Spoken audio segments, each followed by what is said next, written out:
Welcome to the David Kurten Show today, and I am delighted to have on someone who was on my show when I did it last year, who is Kim Isherwood. Now, Kim Isherwood runs Public Child Protection Wales and is fighting doing amazing work in terms of trying to protect children from the agendas which are coming at them. And children are under attack in so many different ways that we know about. Anyway, without further ado, let's get into the conversation, because Kim has got so much good work that she's doing, and she can tell us about the battlefronts that are raging in the United Kingdom and what she's doing to protect children from those things. Kim, welcome to the show. Thank you, David. As always, it's a privilege and a pleasure. Oh, it's great to have you on the show. Now, when did you start up Public Child Protection, by the way? Because obviously we know children have been under attack from so many different things for such a long time. But when did you start it up, and what specific thing were you trying to address when you started it up? So myself, I do a lot of work in the family courts and social services, additional needs in schools. So kind of my work in the past, nothing's changed for me.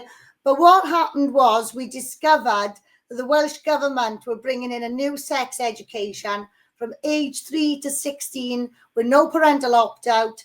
This was a global sex education that hit the whole of the UK in different stages. And we began fighting against that. So we began fighting that in June 2020. And when we realized exactly what was going on, we couldn't possibly do the work we do in our own lives and fight the RSE. We had to bring everything under one banner. So Public Child Protection Wales was established in October 2020. Our main focus really was the relationship and sexuality education. We took the government to court, the Welsh government, trying to protect parental rights. And the Welsh government successfully argued that there's no such thing as parental rights. So nobody has parental rights. They used case law from Europe to apply to us here in Wales to prove parents' rights don't exist. And I do have a letter from a parent in England where the head teachers in England are now applying and quoting great big paragraphs from our case law and using it against parents in England. So bottom line here is we won the argument. We proved it was global. We proved all 4 countries in the UK had adopted this, but we lost the argument on parental rights. So all we have is parental responsibility. And in layman's terms, parental responsibility is simple. You've got access to your own children. And if you are not dancing to the tune of the government, that is why your parental responsibility comes under threat. So they're going to remove your children, So that's pretty much what the basis of our fight is. We want to protect children, make sure they're safeguarded, keep children out of the system, That is the crux of what we do here, David.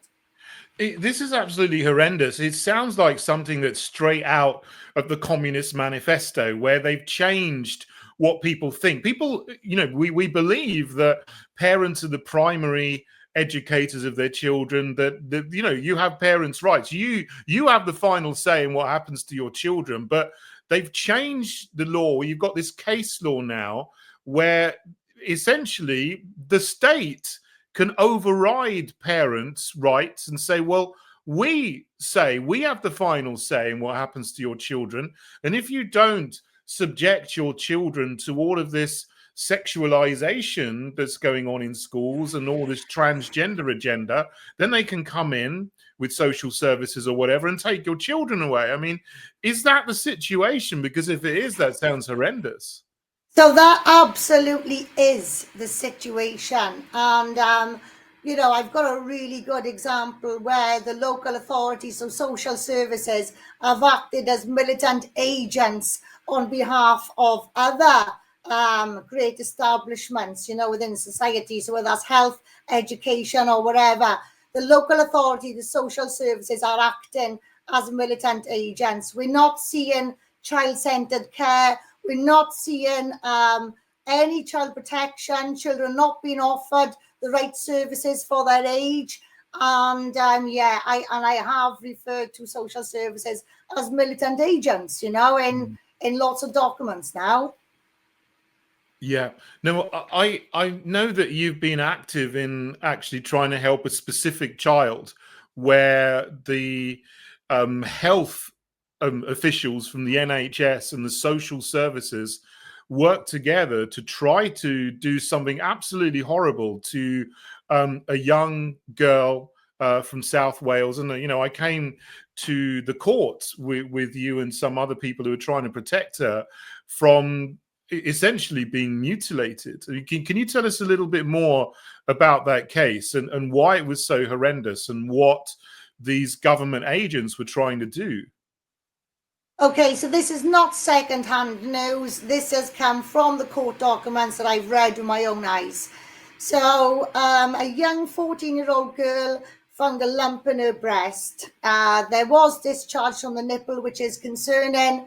Mum and the girl went to the GP, and then they got referred to the Noah's Ark Children's Hospital in Cardiff, which, that is an appropriate way to go. However, the breast centre in Landock, so Cardiff and Vale University Health Board, they wanted this child under their care. So there was a discussion over the phone where they said things like, we won the argument with Noah's Ark Hospital and we are taking over this child's care. So the child had gone to the service, age 14. They had given her a biopsy, and this lump is benign. It's a fibroadenoma. So any female out there watching this now, there's thousands and thousands of women, fibroadenomas, and a lot of them cannot get them removed, okay? So cut a long story short, the child was uncomfortable in this service from very early on. After they had promised her this biopsy wasn't going to hurt, she felt a lot of discomfort and she didn't like it there. She left one day saying she wasn't going to return. So Mum persuaded the child to go back to see a different consultant, and on this occasion they were met by two consultants, and they didn't want the family to have any support to go in there, and they were pushing for a mastectomy. So on this particular occasion, they started talking about a mastectomy on a lump which is benign, which is related to diet, hormones, lots of different things. It's a clump of cells. That's all it is. They also were speaking about referring it to the Teenage Cancer Trust, and they started showing her mastectomy bras. So they were pushing for another biopsy, and the child didn't want this other biopsy. But the surgeons were already talking about mastectomies. They'd already scared her. So Mum was trying to keep the peace, and she was saying, look, we try some home natural remedies as well, trying to keep the doctors happy, trying to keep her daughter stable. Never been in this situation before. Mum didn't realize, that this child needs a pediatric service. This is where the doctors should have realized. So what the surgeons did, they actioned child protection investigation against the mother to remove her two youngest children. Wow. So if the mother did not override her child's consent on another biopsy, which was then going to lead to removing the lump, and if they deemed that lump too big, they were going to go for mastectomy. Now, these particular surgeons have admitted they have no expertise in dealing with patients of this age. So who is going to say this lump is too big, and who is going to go for that mastectomy? So when you're having operations and these procedures done, you don't go under the knife when you just sign for one thing. The surgeons will explain to you, we may need to do X, Y, Z. So you sign for what you may need. And they wanted full consent for a mastectomy. So one thing led to another. The last going off, social services turned up on a Friday evening and said, you've got till Monday to consent to a biopsy, or we are taking you for separation of the children. Little did the parent know that the NHS had already filed to the High Court in London for a mastectomy. So the social workers turned up on the Monday morning, and they had petrified this child into consenting to always a biopsy. The social worker was recorded that day, misleading the family, saying it's a biopsy, and if it's benign, then they can do what they want afterwards. They don't have to have any operations, while knowing full well they had filed for permission for a full mastectomy. At that point, a group of us did intervene, and we advised the family to fight, because we couldn't give them an inch. They were already taking a mile, David.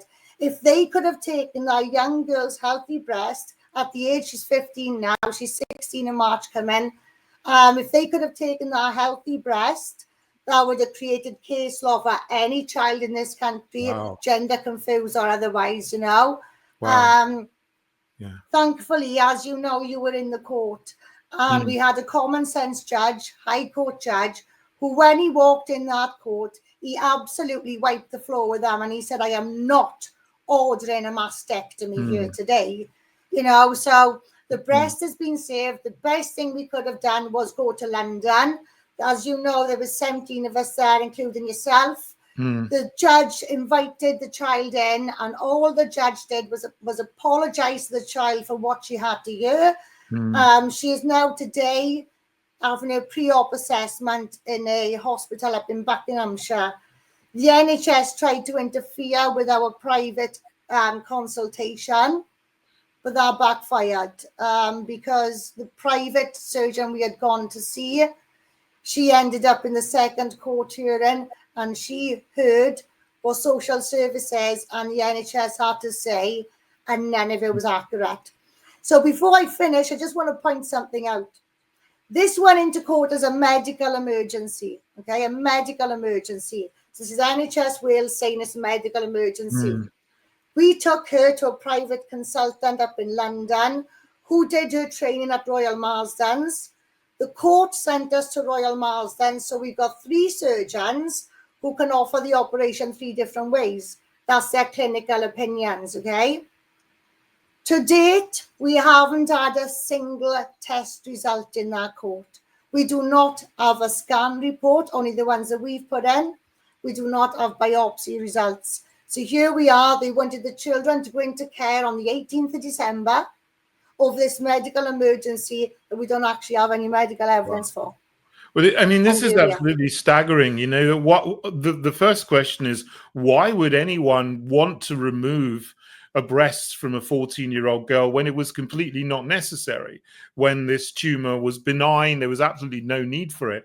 And then for them, on top of that, to start making threats against the family and against the parents, particularly the mother, saying that she's a bad mother and they're going to take these children into care if she doesn't stop trying to protect her own child from, you know, being mutilated essentially by the NHS. I mean, this is where you've got state agents actually doing things which are harmful, or trying to do things which are harmful, and then threatening to ruin a family by taking the kids away from their parents. I mean, this is absolutely disgusting and tyrannical, in my view.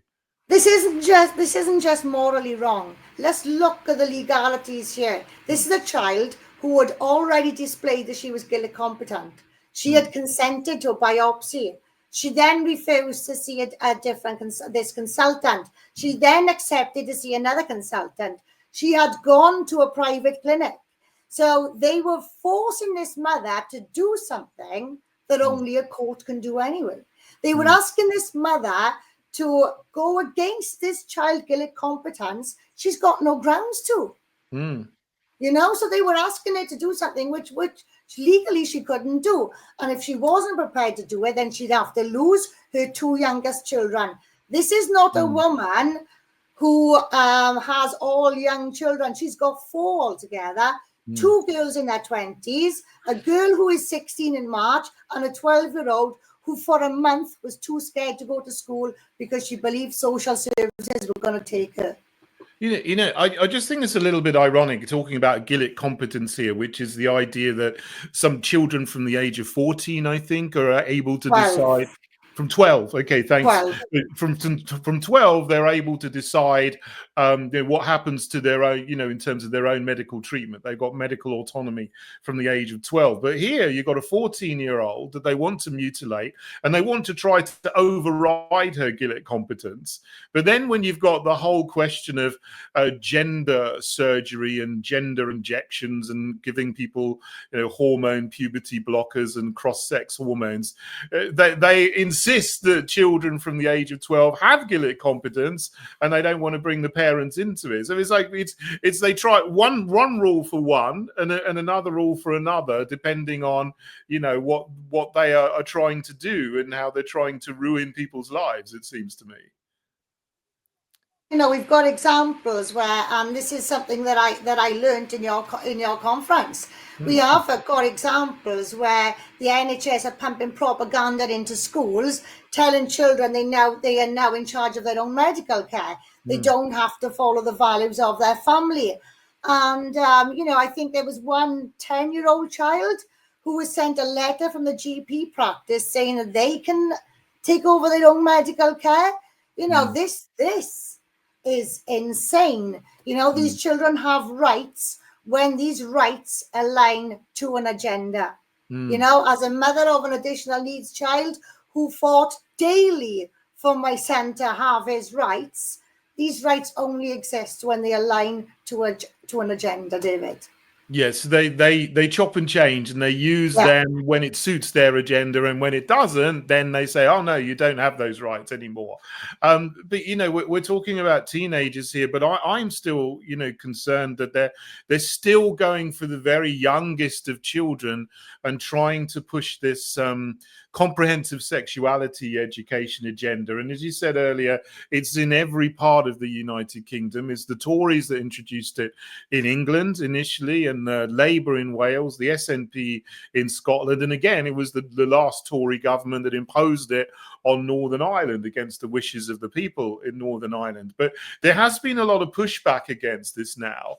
But where do you think we are? I mean, has the pushback against it been effective? Are we able to protect children from being exposed to these kind of lesson contents, and particularly children's picture books that portray, boys dressing up as girls, and, girls, dressing up as boys and binding their breasts and all these kind of things that portray this as glamorous to children? Or are these things still going into classrooms now? They're going in harder and faster than ever. So we have, as you know, we have a load of NGOs out there, a load of activists who are taking on these roles. They're going into schools, they're delivering stuff the way that they see fit. This is happening a lot. And what you would have seen recently is the schools bill now coming in. There is an almighty power grab on all children, regardless what they are being taught. We as a nation should now be concerned. I was concerned 4 years ago, but now seeing what's actually going on here, I get no joy out of seeing our predictions actually come into force. I think we should all be concerned, and I think it's only a matter of time. Well, I hope everybody's going to stand up really soon, because we cannot fight these battles as individuals. They take up a lot of time, they take up a lot of space, and they're also very expensive, and if you are individually targeted by the state for something that you don't like, that's when you can be taken down. So people need to be ahead of the game. They need to read up on what's going on. They need to watch these political debates, watch our children being used as political ping pong. We need to act. I don't think the war's actually started yet, David.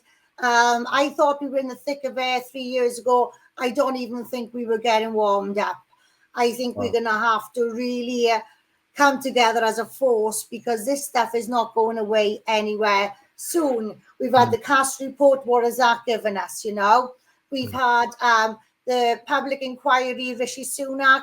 He didn't publish that because it wasn't in the public interest. Our case didn't get the appeal. It wasn't in the public interest. The Department for Education wasn't taken to court through an allowed fee because it wasn't in the public interest. Well, when the public become interested, that's when we'll see some change. Until then, unfortunately, this is damage limitation. Now with children under attack. It's horrendous, Kim. And I think, ultimately, we got to get rid of these people in positions of power. And it doesn't matter whether they're Tory, Labour, Lib Dem, Green, they're all pushing this agenda. They all want this for some perverted reason. I don't know why any sensible, sane, reasonable person would want to sexualize children like this. But there are some wicked, wicked people. And we're actually seeing now, some politicians being exposed for things that they've done with children, which are absolutely horrendous, and so that's what I think. I mean, have we got some chance of actually at some point getting rid of these people and actually getting good, decent, wholesome people into Parliament, into the Welsh Senedd, into Holyrood that will uphold traditional family values? I think so, but what we're struggling with here, we've got the clowns have confidence, and we have really good people who lack confidence. So the everyday person doesn't believe that they could sit in public office when they've got far more to offer. I think it's about giving our own people the confidence to stand up, really breaking it down, stripping these things back, because we can't allow these white collar crooks to be held up on a pedestal, So I think it's about educating people. I think people need a bit of confidence, David. They need to understand what kind of power they've got. Because what I am seeing right now is everybody's looking for a savior. If somebody's saying the right things, they're getting all the follows. It needs to be the people. And unfortunately, I think it's going to have to take some harm before people actually respond, In my experience, when things go viral and really take off, it comes from somebody really unexpected, somebody that doesn't usually rant about things. And I think if we can get those people off the ground, encourage them that they've got a lot more power than what we think we've got, I think we could be successful. I also think as well, if we, like you said, we drop these colours now in these parties. And if we could view the world through a simple lens of human race, human disgrace, And if we put those people into those two brackets and say, where do you stand, I think we'll find a lot more people stand on the human race side. And that's what we need to work with, Yeah, absolutely. I mean, you're doing fantastic work with Public Child Protection Wales. I know you're growing. You got more people and more supporters doing things, and you're going to have a conference soon. I think which is your first ever conference, which sounds like a really going to be a fantastic day. Tell us a bit more about that. So our conference, because we are Public Child Protection Wales, our conference is a little different to the ones that we've been to. So we go to conferences, it's got lots of different topics about different things in the agenda. Ours is purely on the children. So obviously we've got the RSE, the sex education. We've got people we want to show our journey. We want to be able to show where the money's being spent, so the public funds, because what we actually do, cases that we see is going to impact the country, we will fund reports for children, therapies for children, scans, petrol to get the children to private meetings and things like that. So we want to be able to showcase the work we've done, show the court cases we've run that we haven't been able to speak about because it's confidential. So we've got two barristers there, Paul Diamond, the People's Barrister, and Dr. Anna Loutfear.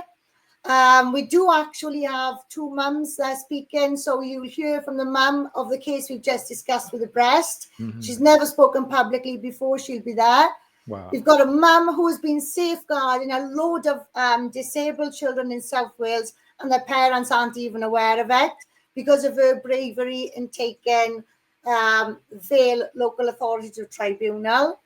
We are showcasing our coalition. So our coalition is 17 parent RSE groups around the UK. So you've got the Showman ladies there, Too Much Too Young.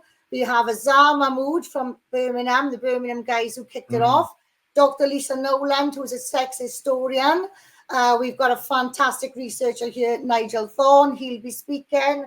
So we really do have, we want to show people, it's not just about showing the dangers. The dangers are within the stories anyway, But we want to open people's eyes to, we're introducing two new topics, the health propaganda and the effects on radiation to the developing brain.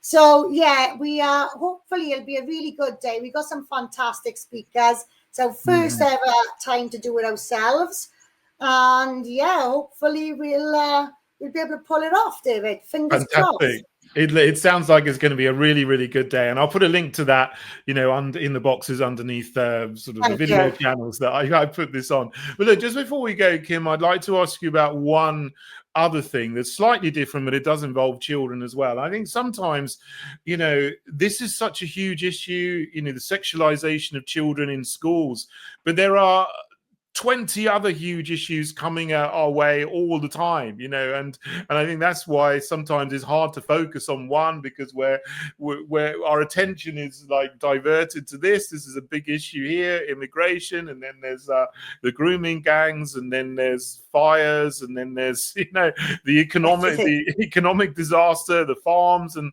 all these kind of things. But there is something that is going around at the moment that I know a lot of people are quite disturbed about, and very worried about how this impacts on children. And this is the Wales Refugee Council. And they put out a video encouraging refugees or asylum seekers to come to Wales, but it uses some 12-year-old girls in order to promote the video. And I'm just going to play this here, and afterwards let me know what you think. Shemai. Hello and welcome to Wales. We understand being a refugee isn't easy. They go through so much. Fleeing your country is difficult, but Wales wants to help you feel welcome. The Welsh Refugee Council is here to help you. You can contact them here. Wales is seen as a nation of sanctuary. We welcome anyone and everyone. We recognise your skills and talent. The Welsh Refugee Council offers a lot to support, including ESOL classes, which means English for speakers for other languages. It may be hard to learn our language, so we offer support. Employment. You may feel stressed about employment, but we can help. They help you to apply for bank accounts, child benefits, and they can help with housing. It's very important to have a warm place that you can call home. Education. Children have the right to education. Play for children. We know how important it is for children to socialise. Help finding doctors. It's extremely important to have healthcare. Not only this, but Wales offers free education and healthcare. There are many job opportunities here in Wales. IKEA works closely with the Welsh Refugee Council, providing jobs for refugees that come from all over the world. On the screen now are some basic Welsh phrases.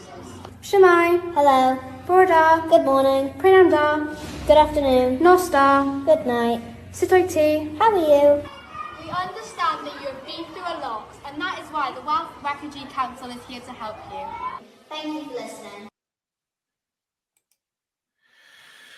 To me, that is quite shocking, because they're using school children to make a video, and it is mostly going to go to foreign men, I imagine. But they're saying on there, come to Wales. You can get housing, education, English language lessons, healthcare, child support, all of these things, where there's not enough of this for local Welsh people to begin with. I mean, what do you think of this video here, Kim?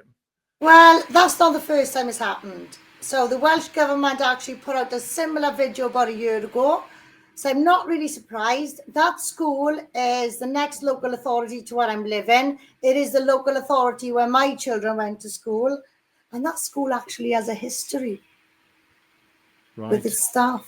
So that school does have a history of sex abuse taking place as well. So I'm not really surprised, because these people, there's no convictions that come from that. And I just had to double check that I was actually right. It was the same school who have a history of sex abuse taking place. So do you know what? I'm absolutely not surprised. But as a Welsh citizen, and I'm going to speak on behalf of the Welsh people, our reading and writing results have gone right down, David. Our children are not being taken care of. All of our local schools are being bulldozed. The school that I went to, we now have children travelling 55 minutes just to attend school down here in the town. The road they travel on, every single time there's a flurry of snow in Wales, that road is brought to a standstill. It's a very dangerous road. It had to be redone to hold the buses. So the state on play in Wales is, we are a test bed. So if anybody out there is hearing stories about Wales that you do not like, then I would follow and I would act, because what's happening here will be applied to you. And you know, I might be going off track a bit here. Even look at the rollout of universal credit and things like that. It all happens here in Wales. So don't feel sorry for us.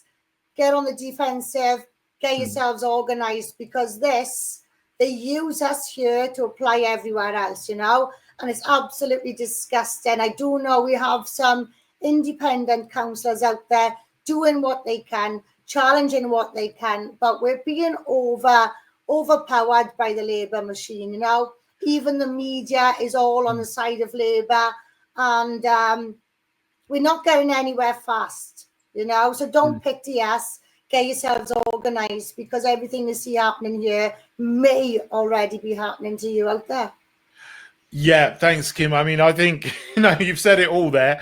The government should be looking after their own people before they consider, you know, giving loads of money to other people coming in. If they can't look after their own children, they're not going to be able to look after asylum seekers very well. And we know that Wales has been, you know, cursed, I suppose, by a Labour government in Wales since the Welsh Senedd began back in 1999 or 2000, I think. And now there's a Labour government for the whole of the UK as well. So England is falling very, very hard and very, very fast at the moment. So we can see what's happening. We need to get in there and get rid of these people so that they stop the rot, and we can rebuild and restore our nation. And I think we both agree on that with our own respective things. You doing Public Child Protection Wales. I'm, of course, run the Heritage Party too. But Kim, thank you so much for joining me on the show.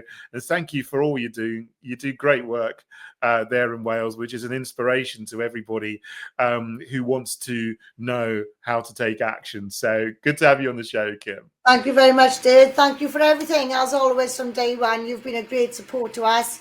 You've given us a platform every chance you can, and it really has paid off. You know, we couldn't have done half of this without you, so thank you very much. You're welcome, Kim. And thank you, my viewers, for joining me today on the David Kurten Show. See you again soon. Thank you.